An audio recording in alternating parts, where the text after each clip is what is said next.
మోహన్ దాస్ కరమ్చంద్ గాంధీ మీద అసభ్యకరమైన పదజాలంతో అనుచితమైనటువంటి వ్యాఖ్యలు చేశారు నటుడు శ్రీకాంత్ అయ్యంగార్. ఎవరు మహాత్మా గాంధీ, ఆయన అసలు జాతిపిత ఎలా అవుతారు అంటూ మహాత్మా గాంధీ గారి వ్యక్తిత్వ హననం చేసేలాగా శ్రీకాంత్ అయ్యంగార్ చేసినటువంటి రోత వ్యాఖ్యలు ఇప్పుడు సంచలనం సృష్టిస్తున్న నేపథ్యంలో ఈ అంశం మీద మనం పూర్తి స్థాయిలో విశ్లేషణ చేసుకుందాం. ప్రస్తుతం మనతో పాటున్నారు ప్రముఖ రాజకీయ విశ్లేషకులు, ప్రముఖ సామాజికవేత్త కృష్ణకుమారి గారు. మేడంతో మాట్లాడదాం. మేడం నమస్తే. మేడం నమస్తే. మహాత్మా గాంధీ గారి వ్యక్తిత్వాన్ని ఉద్దేశించి శ్రీకాంత్ అయ్యంగార్ అనుచితమైనటువంటి వ్యాఖ్యలు చేశారు. దాంతోపాటుగా అసలు జాతిపిత మహాత్మా గాంధీ కాదు అన్నట్లుగా శ్రీకాంత్ అయ్యంగార్ చేసినటువంటి వ్యాఖ్యలు తీవ్ర దుమారాన్ని అయితే రేపుతూ ఉన్నాయి. దీని మీద మీ విశ్లేషణ ఏంటి? అసలు ఈ శ్రీకాంత్ అయ్యంగార్ అనేవాడు వాడంతా సోయి లేకుండా ఉన్నాడంటే వాడు తాగి ఉన్నాడు అనడానికి ఒక సాక్ష్యం ఏంటి అంటే, ఇప్పుడు మనకి సినిమా హాల్స్లో కానీ ఎక్కడైనా సరే పొగ తాగే సీన్లు వచ్చినప్పుడు కింద డిస్క్లైమర్ వేస్తారు. మద్యం గ్లాస్ పట్టుకుంటే కూడా డిస్క్లైమర్ వేస్తారు. అవును, డిస్క్లైమర్ కంపల్సరీ. అలాంటిది వీడు సినిమాల్లో యాక్ట్ చేసిన వాడు, ఆ మాదిరి జ్ఞానం ఉన్నవాడు, వాడు ఓ పక్క సిగరెట్ తాగుతా ఈ వ్యాఖ్యలు చేశాడు. పైగా సిగరెట్ తాగేటప్పుడు ఈ వ్యాఖ్యలు చేయడం తప్ప ఒప్ప? అసలు సిగరెట్ గాంధీ గారి పేరు గురించి మాట్లాడేప్పుడు సిగరెట్ తాగడం ఎంతవరకు కరెక్టు అనేంత లోతుల్లోకి నేను వెళ్ళట్లేదు. కానీ ఒక ప్రైవేటు సంభాషణలో ఒక నలుగురు ముగ్గురు మనుషులు కూర్చుని, లేదా చుట్టూ ఒక 10 మంది మనుషులు ఉంటే కూర్చుని వాళ్ళ మధ్యలో సిగరెట్లు తాగుతా మాట్లాడుకుంటే అది వేరు విషయం.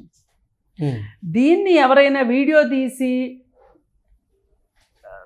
అప్లోడ్ చేస్తే కూడా వాళ్ళ బాధ్యత ఉండదు. ఎందుకంటే ఇలా జరుగుతుందని వాళ్ళకి తెలియదు. కానీ ఇతను పర్పస్ఫుల్గా, వాంటెడ్గా, డెలిబరేట్గా సిగరెట్ తాగుతూ వీడియో చేసి ఆ వీడియో అతనే అప్లోడ్ చేశాడు అంటే ఏమనుకోవాలి అతన్ని? ఇప్పుడు ఎప్పుడో గాంధీజీ గారు నువ్వు చెప్పే మాటల ప్రకారం ఆయన నిగ్రహాన్ని పరీక్షించుకోవడం కోసం ఆయన అలా చేశాడు అని చెప్పి నువ్వు ఎప్పుడు చెప్తున్నావు. ఓకే, అది జరిగిందని జరగలేదని నేను ఆ చరిత్ర లోతుల్లోకి నేను వెళ్ళదలుచుకోలే.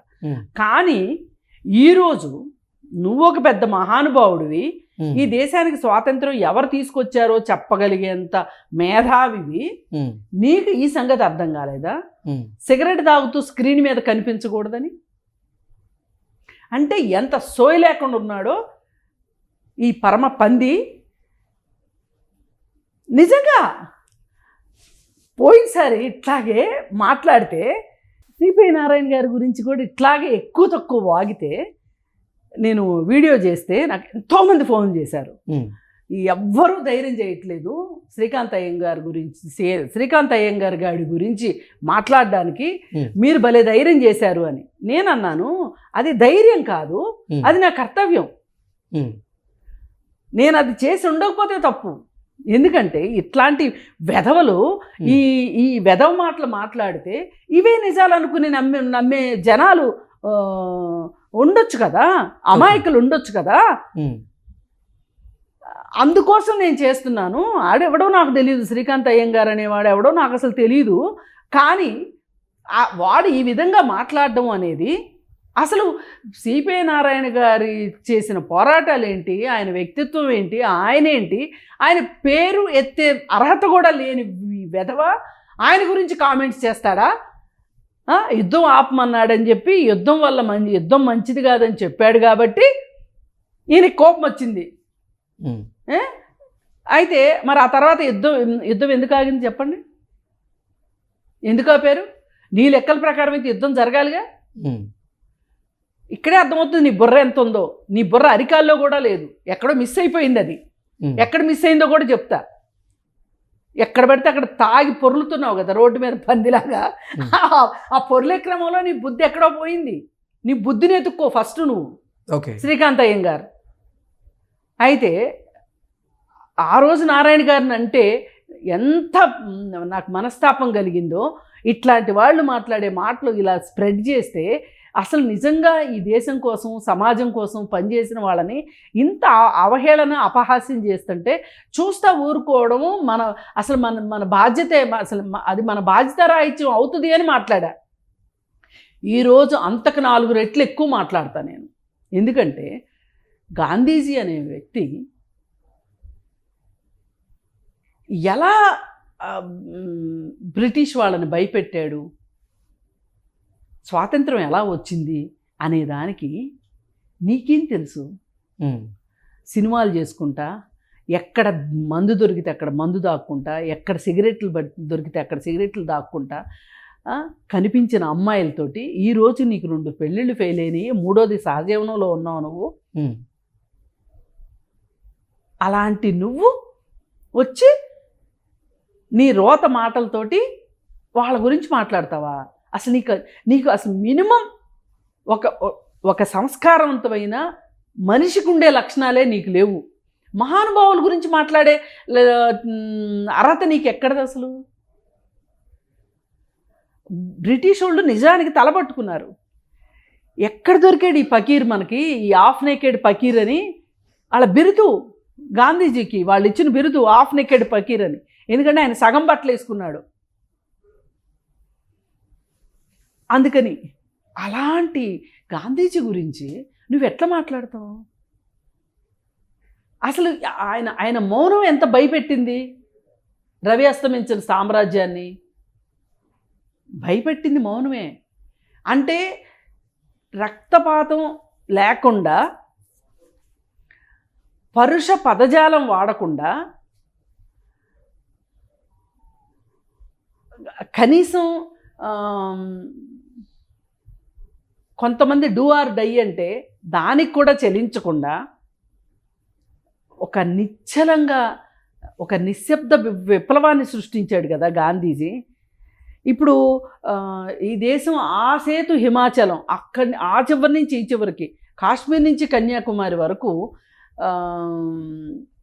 తిరిగాడు కదా, కాలినడకని తిరిగాడు కదా. వాళ్ళు అసలు ఏం ఆలోచించుండొచ్చు బ్రిటిష్ వాళ్ళు ఈ మనిషి గురించి? సైలెన్సే పెద్ద వైలెన్స్ అంటారు, మీరు వినే ఉంటారు ఆ మాట. ఇప్పుడు మాట్లాడేవాడు ఎప్పుడు భయపెట్టలేడు ఎవరిని, రెండో వాళ్ళని.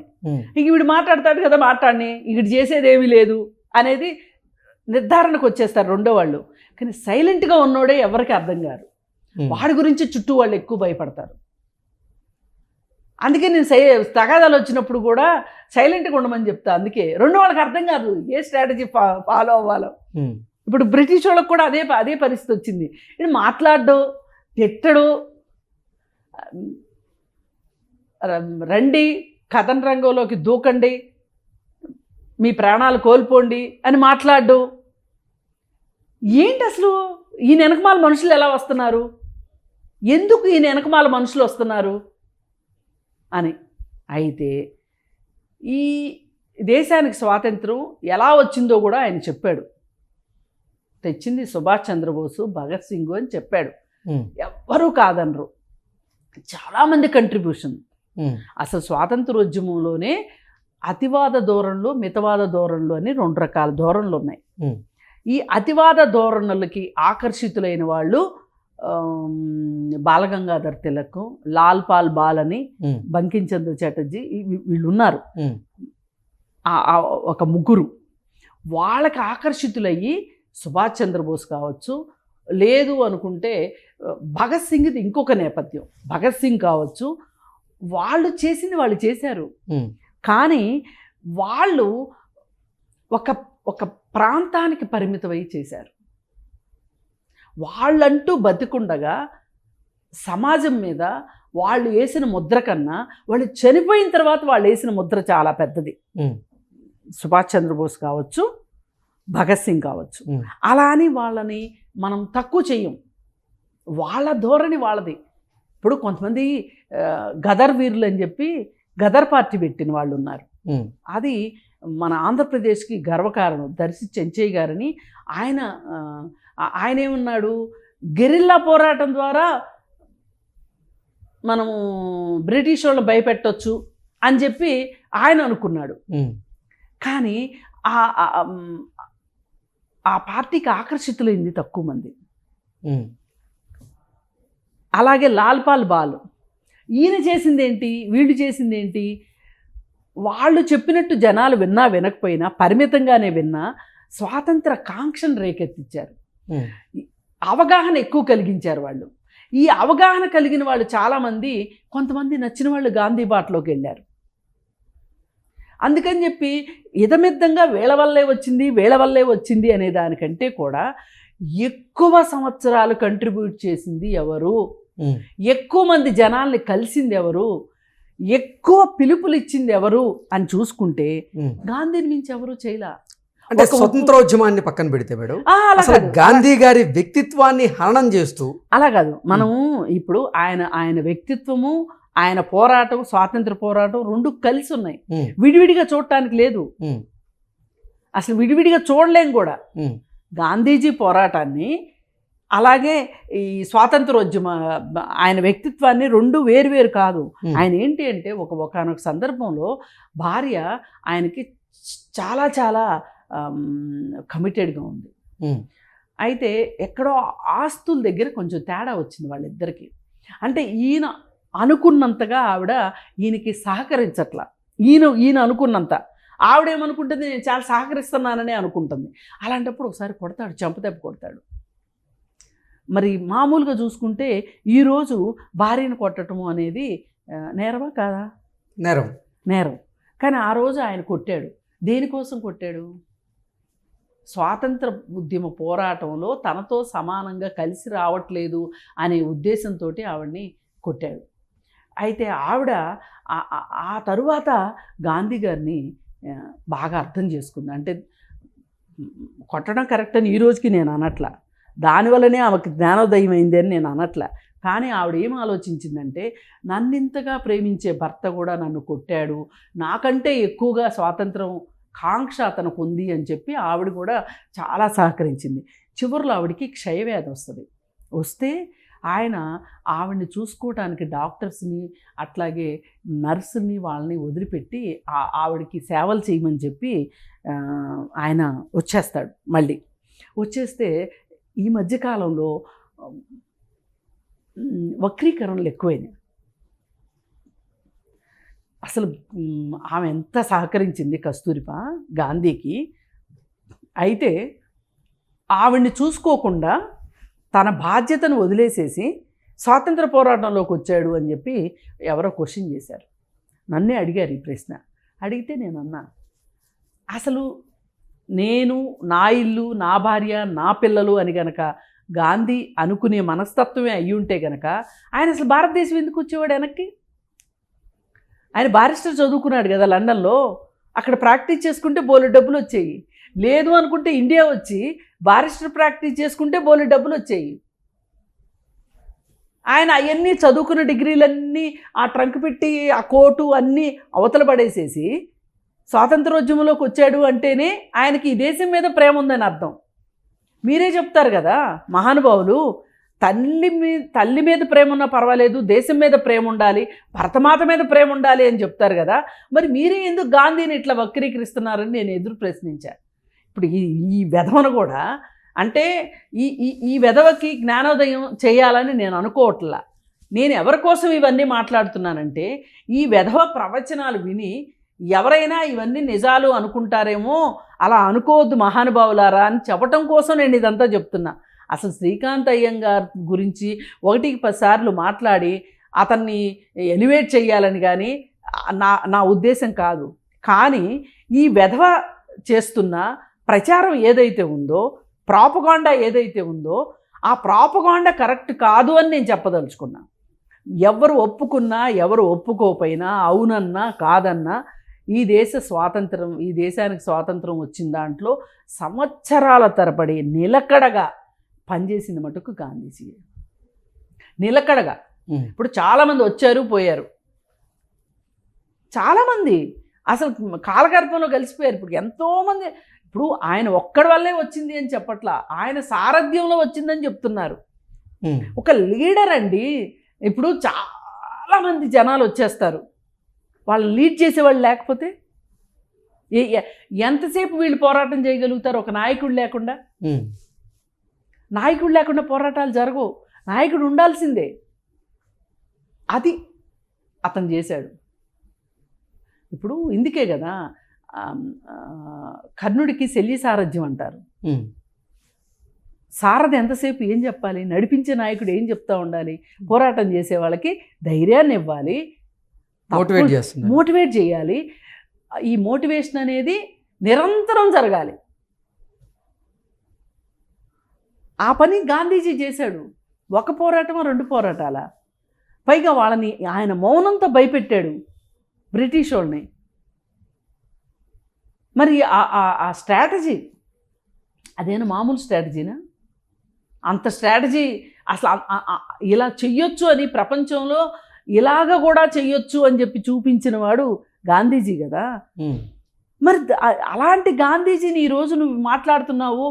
నీకు అసలు సోయి లేకోకుండా సిగరెట్ పట్టుకొని నీ వీడియో ఎంతమంది చూసుంటారు?